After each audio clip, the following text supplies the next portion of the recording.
Les Américains ont cette culture de la technologie, qui est, vraiment très présente, hein, et ça s'explique parce qu'en Europe et tout particulièrement en France, on va défendre l'héritage versus l'innovation et c'est pour ça qu'on a beaucoup de musées, alors que les autres font des fusées aux US en attendant. Pas mal la Ouais, non, mais punchline. vraiment, ça rime, c'est cool. Et c'est une réalité parce que tu prends la, durée de vie moyenne des boîtes du CAC 40, c'est 120 ans. C'est-à-dire qu'une boîte, quand elle est sur le CAC 40, elle a 120 ans.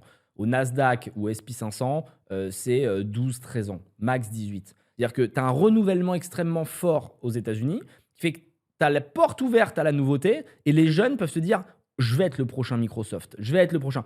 Et si tu as un bon produit, un bon positionnement, un peu de chance. Il y a beaucoup de il y a il y a toujours de la chance dans le business, hein, et c'est ça qui est magnifique, c'est qu'aux États-Unis, tout est possible et les anciens ne se protègent pas entre eux et donc les entrepreneurs, ils veulent éclater tout le monde. Tu vois, en France, tu as pas un mec qui vient de pitcher et qui te dit: «Moi, je vais, être plus gros que Danone, plus gros que Nestlé, plus gros que je sais pas qui». Oui, bon, on espère se faire racheter par Danone. Tu vois, c'est ça qu'ils vont nous dire. Alors qu'aux États-Unis, quand le mec il arrive, il dit: «Ouais, moi, je vais éclater Mars, je vais éclater Unilever, je vais éclater, Pepsi, je vais éclater Coca», parce qu'ils savent que c'est possible.